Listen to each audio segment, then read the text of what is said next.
म्हणायचं आहे म्हणजे ज्या उमेदवाराने महेश देशपांडे नावच घेतो आता त्यांनी कुठलाही सिनेमा केला नाही.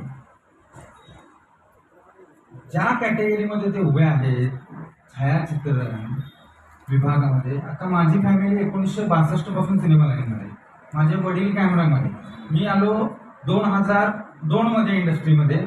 माझ्या मते त्यातला माझा तिसरा चौथा पिक्चर आपले बाबूराव वाटेगावकर, दीपक चिंता झाली, त्यांनाही विचारू शकता. मग माझं सांगण्याचा उद्देश काय, तुम्ही त्या कॅटेगरीमध्ये नाही, कुठला अनुभव नाही, उगाच फॉर्म भरायचा का? मेघराजींनी एक्सप्लेनेशन दिलं, फक्त प्रसिद्धी प्रसिद्धी प्रसिद्धी. आता ह्या माणसाला काय म्हणावं हे तुम्हीच आम्हाला सांगा.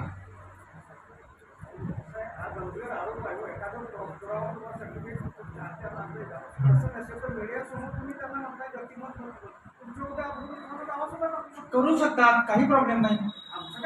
करू शकतात, काही प्रॉब्लेम नाही. आमच्या मी बोललेल्या मतावर 1,00,00,000% ठाम आहे. मध्यंतरी उषा चव्हाण यांनी जीवनगौरव पुरस्कार शासनाला माघारी परत केला. त्याच्या संदर्भात अखिल भारतीय महाचित्रपट नक्की तुम्ही काय त्याच्यानंतर त्यांनी आदरणीय शिंदेसाहेबांची भेट घेतली आणि स्वतः शिवसेना पक्षाचा सचिव या नात्याने ही गोष्ट सांगू शकतो. आमचे जे सहकारी आहेत मंगेश देसाई यांनी तातडीनं टेंबिनाक्याला जाऊन त्यांच्याशी संवाद साधला आणि त्यांची समस्या जाणून घेतली आणि तातडीनं साहेबांनी फोन लावून संबंधित गोष्टी काय त्रुटी आहेत, काय अडचणी आहेत याविषयी निर्देश पण दिले आणि तुम्ही ताईंना विचारू शकता, तो प्रश्न मार्गी लागला. आणि ताईंनी आभार पण मानले शिंदे साहेबांचे, ते पण आले. म्हणजे तर काही गोष्टी महामंडळापर्यंत यायच्या आधी सुद्धा सोडवल्या जातात, कारण सगळेच विविध लोकांशी आम्ही संबंधित असल्यामुळे. काय भोसले अध्यक्ष अखिल भारतीय मराठी चित्रपट महामंडळ. मित्र, आज सातारामध्ये येताना तुझे आनंद होतोय की शिवरायांनी स्पर्शाने पावन झालेल्या या पवित्र भूमीमध्ये आज अखिल भारतीय मराठी चित्रपट महामंडळाच्या 45 इलेक्शनच्या निमित्ताने समर्थ पॅनलच्या प्रचारासाठी आम्ही इथं आलो आहे. आणि अतिशय चांगला रिस्पॉन्स सातारकर आमच्या सभासदांनी दिलेला आहे. गेली 10 वर्षे मी महामंडळाध्यक्ष असताना 50 वर्ष मागणी असलेल्या साताऱ्यातील ऑफिसची सुरुवात मी केली. येथील कलावंतांचा प्रॉब्लेम सॉल्व्ह व्हावा म्हणून हे ऑफिस चालू केलं. परंतु दुर्दैवाने आमचे सहकारी अण्णा देशपांडे हे कैलासवासी झाल्यानंतर त्यांचे चिरंजीव महेश देशपांडे हे ऑफिस चालवत होते. परंतु आमची जी अपेक्षा होती, ज्याप्रमाणे कोल्हापूर असेल, सावंतवाडी असेल, पुणे असेल, मुंबई, नाशिक, औरंगाबाद, बीड हे ऑफिस ज्या प्रकारे ॲक्टिव्हिटी करतात चालतात, त्याप्रमाणे सातारा एवढी चांगली नगरी असताना ते ऑफिस सुरू करूनही व्यवस्थित चाललं नाही. त्याबद्दल सर्वप्रथम मी सभासदांची माफी मागतो.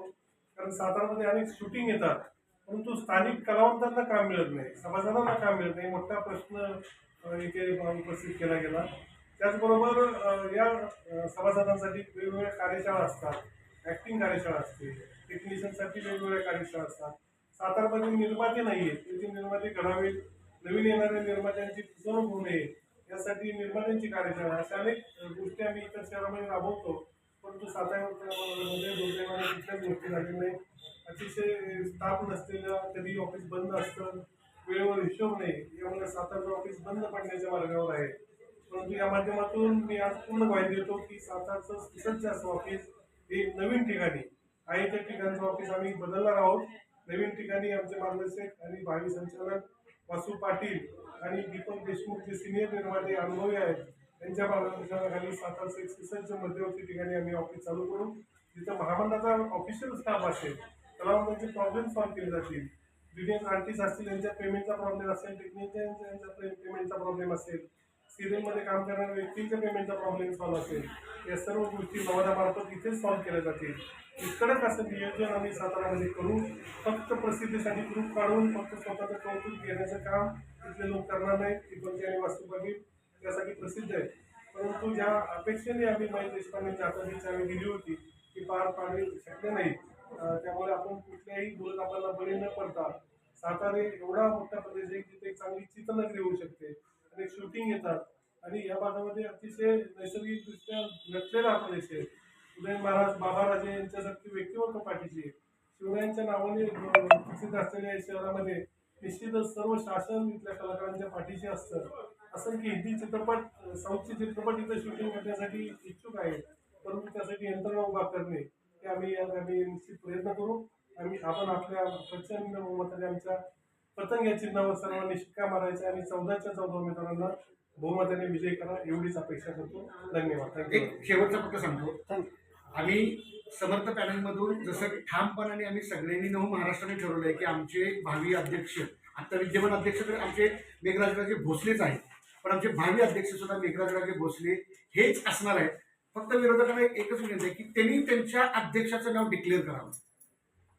कारण मोठ बांधलेली, एकमुखानं मोठ बांधलेली म्हणजे समर्थ पॅनल आणि गोळा करून बांधलेली मोळी म्हणजे मी नाव घेतलं आता, तर त्यांनी डिक्लेअर करावं की त्यांचा अध्यक्ष कोण. मी चॅलेंज देतो तुम्हाला, त्यांनी जर ह्या 4 दिवसामध्ये नाव सांगितलं ना तर मी म्हणत ऐकत म्हणून सांगतो की साताऱ्यामध्ये ज्या पद्धतीने सगळ्यांनी सहकार्य केलं पाहिजे आत्तापर्यंत, आणि सातारा ही दीपक भाईंनी सांगितल्या पद्धतीनं सॉलिवूड आपल्याला करायचाच आहे.